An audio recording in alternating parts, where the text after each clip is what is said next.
햇살 가득한 여름, 오늘도 하나님 말씀 안에서 평안과 기쁨이 가득하시길 바랍니다. 안녕하세요. 8월 18일 매일 말씀 묵상 시작하겠습니다. 오늘 함께 보실 말씀은 에스겔 42장 13절에서 14절까지 말씀입니다. 그가 내게 이르되 좌우 골방 뜰 앞 곧 북쪽과 남쪽에 있는 방들은 거룩한 방이라. 여호와를 가까이 하는 제사장들이 지성물을 거기에서 먹을 것이며 지성물 곧 소제와 속죄제와 속건제의 제물을 거기 둘 것이니 이는 거룩한 곳이라.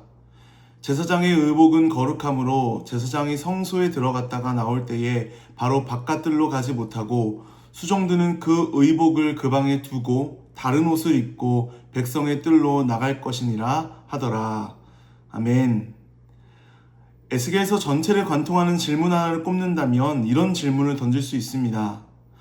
거룩하신 하나님께서 죄로 더럽혀진 자기 백성 가운데 어떻게 다시 거할 수 있는가? 에스겔서 8장에서 11장을 보면 이스라엘의 죄와 우상 때문에 하나님의 영광이 성전을 떠납니다. 성전 안에 머물렀던 영광이 성전 문지방으로, 그리고 동문으로, 그리고 예루살렘 밖 동쪽 산으로 이동합니다. 그들에게 가장 큰 비극은 성전을 잃은 것이 아니었습니다. 하나님의 영광이 떠났다는 것이었어요. 그것이 가장 큰 비극이었습니다. 물론 하나님의 영광이 성전과 예루살렘은 떠났지만 하나님께서 자신의 백성과의 그 언약 그리고 구원의 계획을 포기하신 것은 아닙니다. 포로된 자들을 다시금 해방시키시고 회복시키실 것입니다. 그러므로 오늘 42장에서 중요한 질문은 이것입니다. 거룩한 하나님이 다시 오셔서 거하게 되실 곳은 어떤 곳이어야 하는가입니다. 1절을 보면 성전을 측량하며 에스겔에게 성전의 모습을 보여주었던 그 한 사람이 에스겔을 데리고 북쪽 뜰로 갑니다. 그리고 나서 12절까지 보면 방의 위치와 길이, 통로와 출입구가 자세하게 나옵니다. 읽다 보면은 도대체 이 방이 무슨 방인가 싶습니다. 13절에 그 용도가 밝혀지는데요. 쉬운 성경으로 제가 한번 읽어드리겠습니다. 그 사람이 내게 말했다. 성전 뜰을 마주보고 있는 북쪽과 남쪽 방들은 제사장들의 방인데 여호와께 나아가는 제사장들이 가장 거룩한 제물을 먹는 곳이며 제사장들은 그곳에 가장 거룩한 제물, 곧 곡식 제물과 죄를 씻는 속죄 제물과 허물을 씻는 속건 제물을 놓는다. 그곳이 가장 거룩한 장소이기 때문이다. 그러니까 이 방들은 제사장들을 위한 거룩한 방이었습니다. 여호와께 가까이 나아가는 그 제사장들이 이곳에서 지극히 거룩한 제물을 먹고 보관하는 장소였다는 것입니다. 속죄와 소제와 속건제의 제물을 그곳에 두었습니다. 그리고 14절을 보면 제사장들이 성소에서 섬길 때 입었던 옷을 그곳에 두도록 한다는 것을 알 수 있습니다. 그 옷을 입고 백성들이 있는 곳으로 나아갈 수 없었습니다. 왜 그럴까요? 그곳이 거룩한 곳이기 때문입니다. 방이 구별되어 있고 제물이 구별되고 옷도 구별됩니다. 왜 이렇게까지 구별할까요? 그것은 바로 그 모든 것의 중심에 계신 하나님이 거룩하시기 때문입니다. 즉 하나님께 가까이 나아가는 곳은 거룩하게 구별되어야 한다는 것이죠. 우리는 하나님이 우리와 함께 하신다는 말씀을 좋아합니다. 힘들 때 위로하시고 두려울 때 붙들어 주시는 그 하나님을 원합니다. 그런데 그분은 동시에 거룩하신 하나님이십니다. 그래서 하나님께 가까이 나아갈수록 우리는 그분의 거룩하심을 더 의식하게 되고 그 거룩하심으로 나를 정확하게 보게 됩니다. 이전에는 깨닫지 못했던 내 안의 교만이 보이고요. 자기 중심성이 보이고 하나님보다 더 붙들고 있던 것들이 보입니다. 그런데 놀라운 것은 이것입니다. 그렇게 거룩하신 하나님께서 다시 자기 백성 가운데 거하시려고 하신다는 것입니다. 42장은 이 제사장들의 방의 규격과 구조와 위치 그리고 용도를 세세하게 알려주시면서 거룩하게 구별되어야 한다는 말씀을 해주시는 거죠. 이는 하나님께서 다시 임재하시기 전에 다시 돌아오시기 위해서 그들과 함께 하시기 위해서 거룩의 질서를 회복시키시는 장면입니다. 참 놀랍지 않습니까? 거룩하신 하나님과 죄는 함께 할 수 없습니다. 죄인에게 마땅한 것은 심판입니다. 그런데 하나님께서는 자기 백성을 포기하지 않으시죠. 그리고 너희가 먼저 스스로 깨끗해지고 거룩해지면 내가 그때 너희 가운데 거하겠다라고 말씀하시지 않습니다. 오히려 하나님께서 그들을 씻으시고 새 마음을 주시고 새 영을 주셔서 다시 거룩한 백성으로 세우겠다라고 말씀하시죠. 그리고 내가 다시 너희 가운데 거하기 위해서 내가 너희를 거룩하게 하겠다. 그리고 내가 거할 곳을 내가 구별되게 하겠다라고 말씀하시는 것입니다. 회복의 출발점은 이스라엘의 자격이 아니라 하나님의 은혜였다라는 것이죠. 15절부터는 성전 전체를 측량합니다. 동쪽, 북쪽, 남쪽, 서쪽을 재고 성전 전체를 둘러싼 경계를 보여줍니다. 그리고 20절이 그 담의 목적을 분명하게 말합니다. 그 담은 거룩한 것과 속된 것을 구별하는 것이더라. 여기서 거룩한 것은 하나님께 특별히 구별된 것이고요. 속된 것은 반드시 악하다는 뜻이 아니라 일반적인 것을 말합니다. 그러니까 이 담은요, 형식적인 방어벽이 아니었다라는 것입니다. 그 담은 말해주는 거예요. 이곳은 하나님께 속한 곳이다. 이곳은 특별히 구별된 곳이다. 라는 겁니다. 사실 이 말씀은 포로된 이스라엘에게는 굉장히 아프게 들렸을 것입니다. 왜냐하면 그들이 이 구별을 무너뜨렸기 때문이죠. 에스겔서 22장 26절에서는요. 하나님은 제사장들을 이렇게 책망하셨습니다. 거룩함과 속된 것을 구별하지 아니하였다. 그러니까 제사장이란 하나님이 세우신 이들이었죠. 이스라엘 백성들을 대표로 하나님 앞에 나오는 사람들이었습니다. 제사 의식을 담당하고 말씀을 가르치고 말씀을 수호하고 지도하는 이들이었어요. 하지만 이들이 하나님의 율법을 무시했습니다. 입으로는 하나님을 예배했지만 삶으로는 우상을 섬겼고요. 하나님께 속했다라고 말하면서 실제로는 자기 욕망을 따라 살았습니다. 이 거룩의 경계가 무너진 것입니다. 그런데 42장에서 하나님은 그 경계를 다시 세우고 계신 것입니다. 이스라엘이 다시 세운 것이 아닙니다. 하나님께서 다시 세우십니다. 왜 그러실까요? 자기 백성을 회복하시기 위함이죠. 하나님께서 자기 백성을 다시 하나님께 속한 백성답게 만들어 가시는 것, 그것이 진정한 회복입니다. 그래서 하나님께서 거하시는 곳에는 다시 구별이 세워집니다. 거룩한 구별이 세워지는 겁니다. 여러분, 우리의 삶은 어떨까요? 하나님께서 우리의 삶을 회복시키실 때도 때로는 무너졌던 경계를 다시 세워가십니다.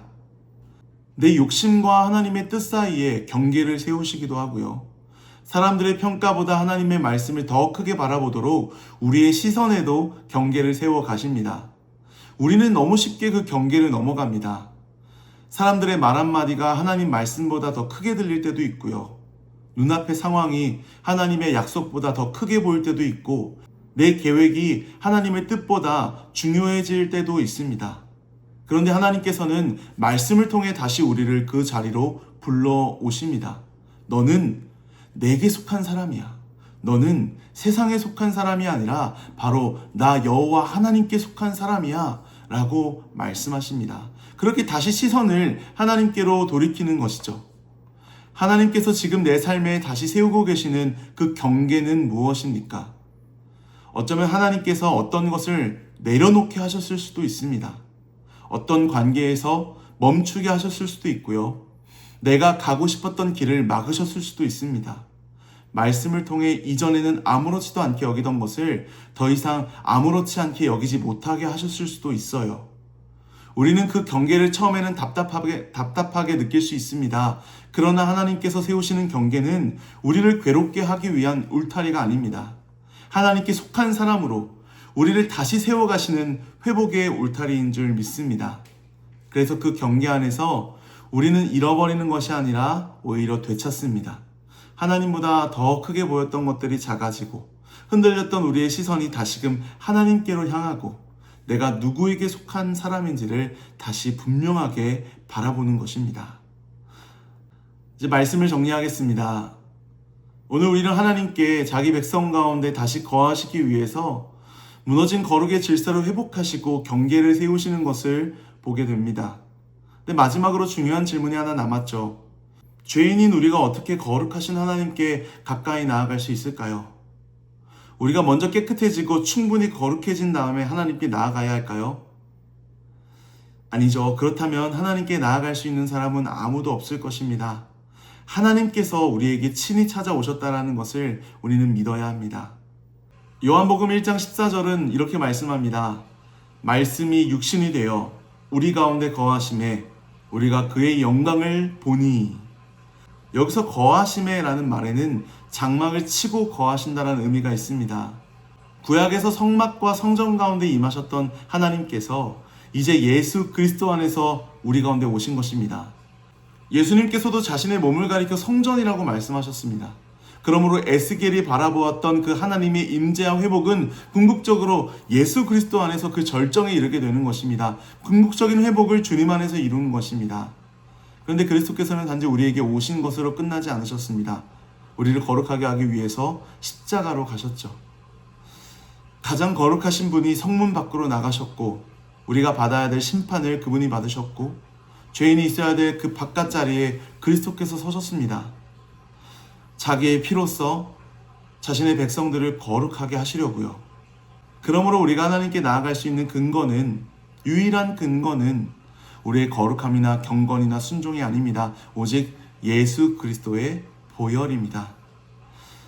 히브리서 10장 19절에 이렇게 말합니다. 우리가 예수의 피를 힘입어 성소에 들어갈 담력을 얻었나니. 여러분, 이것이 복음입니다. 하나님께서 거룩의 기준을 낮추신 것이 아니라 죄는 반드시 심판받아야 했고 그 심판을 그리스도께서 대신 받으셨습니다. 자신의 피로 우리를 깨끗하게 하셔서 하나님께 속한 거룩한 백성으로 삼아주셨고 우리가 이제 하나님 앞에 나아갈 수 있게 되었습니다. 거룩한 백성으로요.